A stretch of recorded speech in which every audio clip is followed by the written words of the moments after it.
The envelope lay unopened on the edge of my side desk. Creamy cardstock with gold foil lettering. Alejandro and Marisol Ree's 40th anniversary celebration.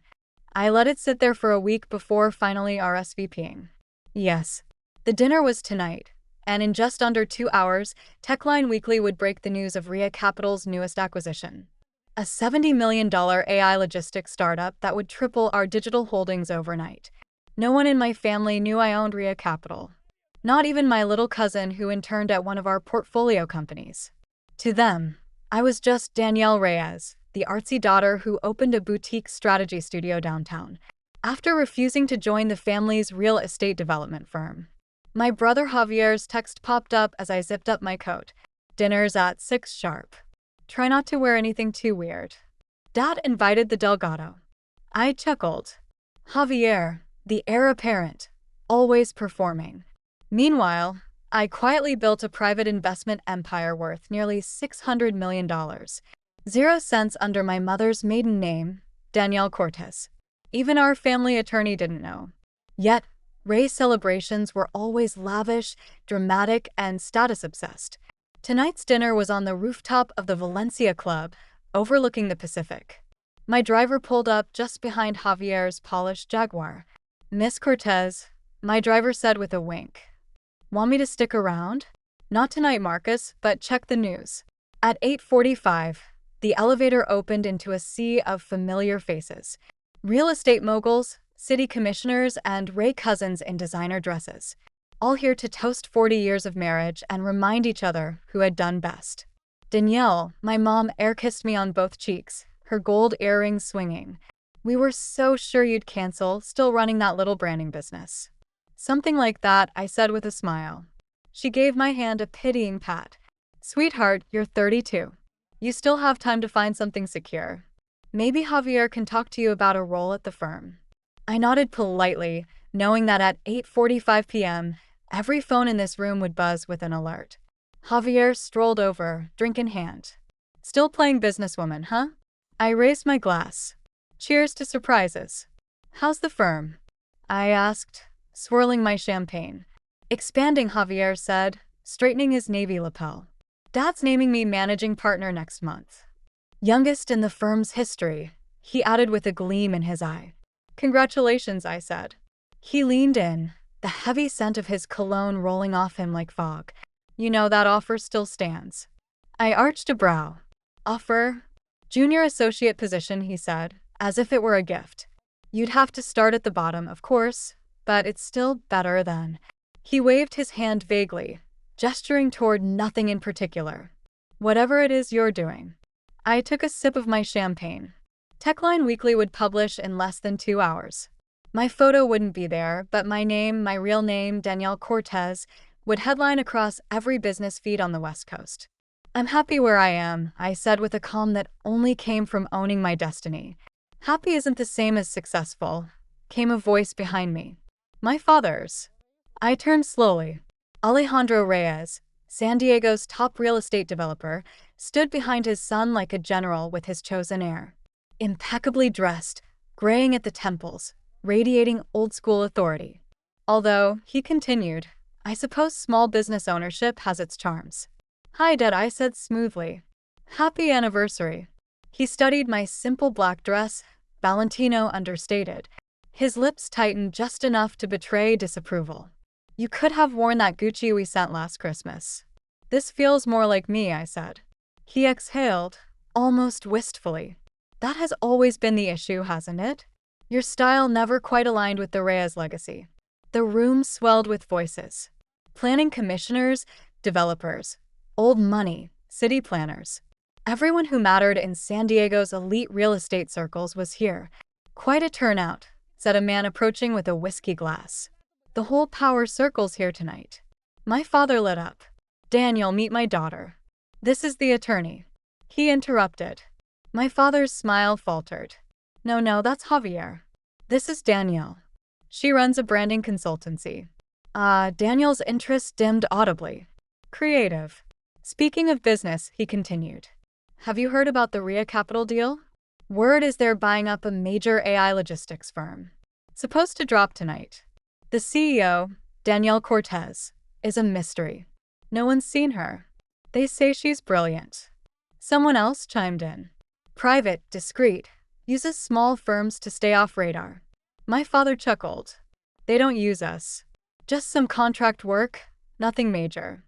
I raised my glass to hide the smirk. I'd hired his firm for minor filings, just enough to keep them guessing, never knowing they were signing off on my empire. Just then, Javier reappeared, practically glowing. Speaking of deals, wait until you hear about the merger I just closed. Biggest in firm history, Javier said, his voice rising proudly above the table. Just like that, the room shifted to orbit around his success. Again. I glanced at my phone. 1 hour to go. At the center table, my mother clinked her fork against a crystal glass.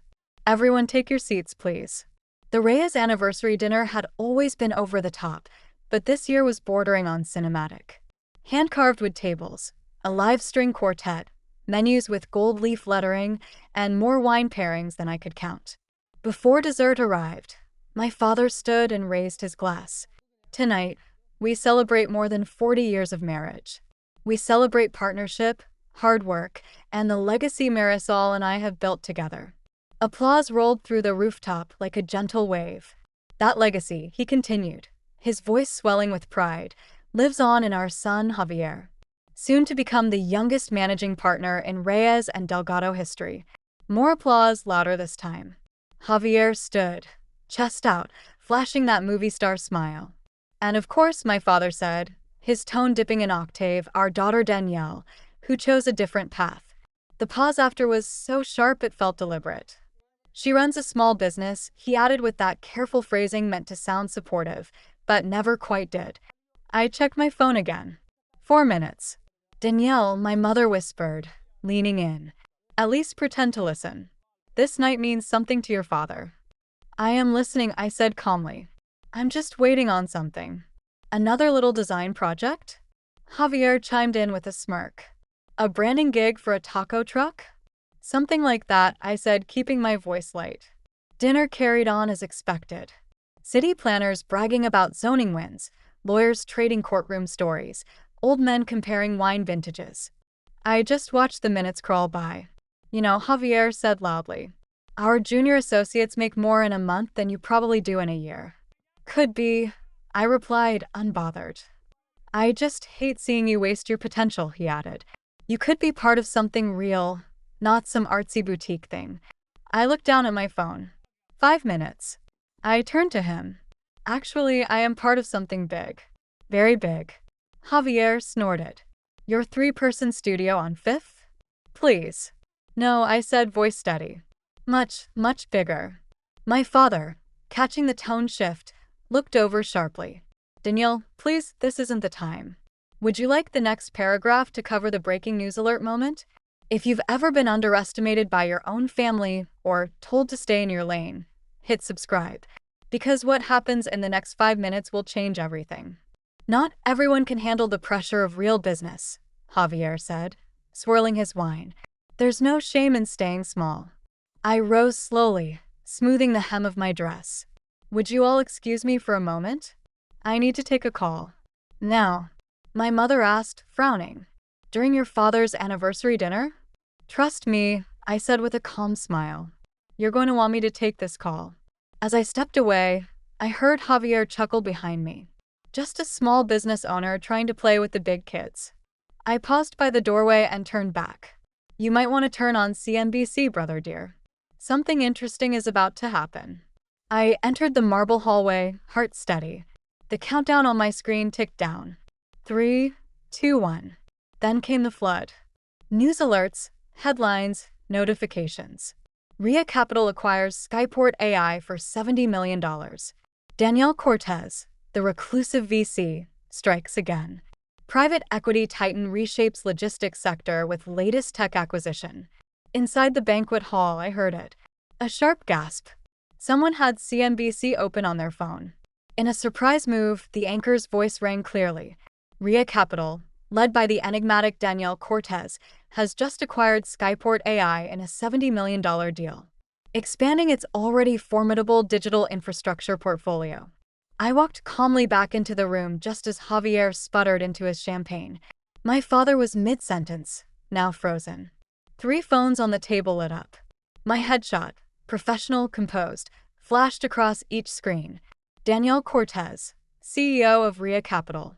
My mother blinked, stunned. Danielle, what is this? I picked up my wine glass with a practiced ease. Oh, this? Just another day at my small business. The room erupted. Lawyers who'd ignored me minutes ago suddenly leaned forward. Real estate moguls whispered behind hands. City officials stared like they were seeing me for the first time. You're her, stammered Daniel, my father's senior partner. Danielle Cortez, that's me, I said easily. But RIA Capital is worth $500 million, he said. I finished, give or take. My mother's maiden name, if you're wondering. Not that anyone here ever paid attention to that side of the family. Javier's face drained of color. All this time, we thought you were just running a 3-person branding studio. I smiled. Exactly. That was the point. Though if you'd ever actually visited my little office downtown, I said, letting the words settle, you might have noticed it was just a front. My father finally found his voice. Why? Why didn't you tell us? I looked at him evenly. Would you have believed me? He blinked. Of course. When have you ever believed I was capable of anything more than running a boutique studio? I asked gently, without anger. When I didn't join the firm, when I didn't want to build condos on the coast. He looked down at the phone, still glowing in his palm. Headlines still flashing. You're one of the most successful private investors in the country. Yes, I nodded. And I did it without the Ray name, without your network, without your approval. My mother's hand trembled as she reached for her water glass. If we'd known, sweetheart, you'd have what? I asked quietly. Treated me differently? Maybe introduced me with pride instead of pity? Or not spent years asking Javier to give me a job? The string quartet had stopped. The chatter silenced. Every gaze in the room was fixed on us. My father's perfectly choreographed anniversary dinner had become something else entirely. Something real. The firm, Javier said, blinking fast. All those tiny contracts from RIA Capital. You used us as a convenience. I finished for him. Just close enough to keep tabs, but never enough to see the full picture. I turned to the firm's senior partner, Daniel. And your billing rates, I added with a slight smile, are quite inflated for basic legal filings. He leaned forward, stammering. Danielle, Miss Cortez, perhaps we should consider moving your major deals to Reyes and Delgado now that we know. No, I said firmly. I don't mix family and business. That boundary was made very clear when I declined your junior associate offer. My father winced. Danielle, surely we can. What? I asked. Start over? Pretend you didn't spend years apologizing to others for my path? More alerts buzzed in my pocket. Investors, press, colleagues, and suddenly curious family members. I silenced it all.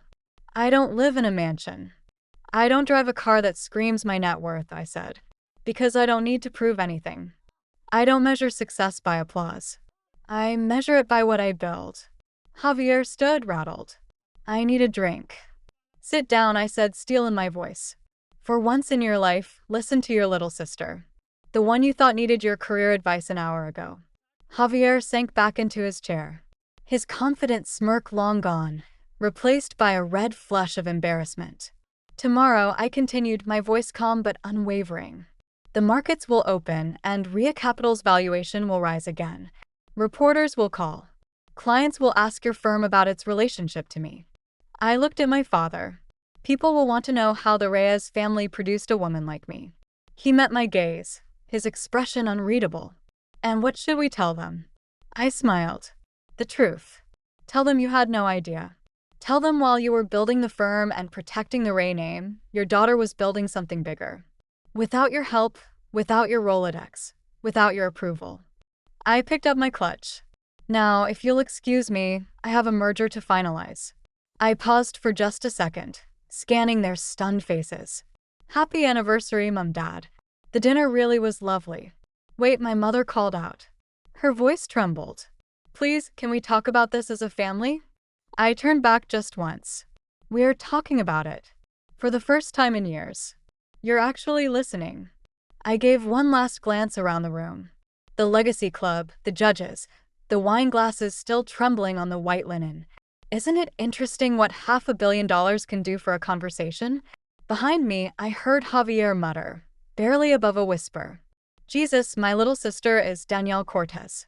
My driver was waiting outside, standing by the black SUV with that same calm, knowing look. Home, Miss Cortez? He asked. No, I said, scrolling through the 47 missed calls lighting up my screen. Mostly from family. To the office. The real one. The next morning, I sat in my penthouse suite overlooking downtown San Diego. RIA Capital was up 15% before noon. The Skyport AI acquisition was the top story on every finance feed. My assistant buzzed through the intercom. Your father's here. So is your brother. And 3 senior partners from Reyes and Delgado. I smiled, straightening the nameplate on my desk that read Danielle Cortez, CO. Tell them I'm in a meeting, I said. They can schedule an appointment just like everyone else. And your mother? She added softly. She's called 6 times. Tell her I'm busy. Running a small business takes work, remember? I turned toward the window. The city I'd conquered glowing under the late morning sun. My phone buzzed with a text. It was from Javier. Can we talk, please? I had no idea. I typed back. Neither did anyone else. That was the point. Sometimes success isn't about proving them wrong out loud. It's about building so quietly, so completely, that by the time they realize who you are, it's already too late for them to pretend they believed in you all along. And as I scrolled past headlines calling me the most elusive power player on the West Coast, I couldn't help but smiled. Because the best revenge isn't telling them they made it. It's letting them figure it out. Preferably while choking on their expensive wine at their own anniversary dinner.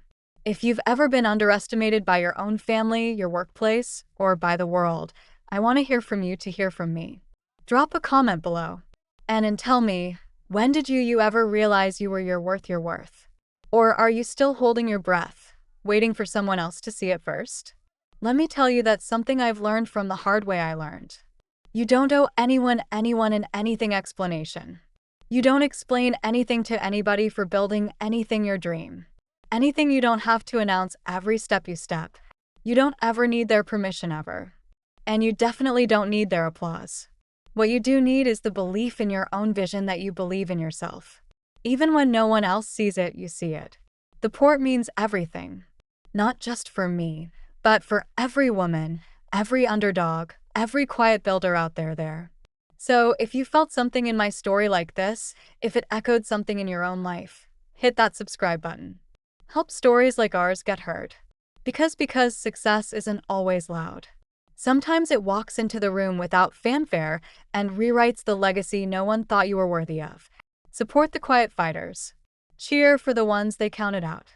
And remember, just because they didn't see it coming doesn't mean you didn't plan it all along.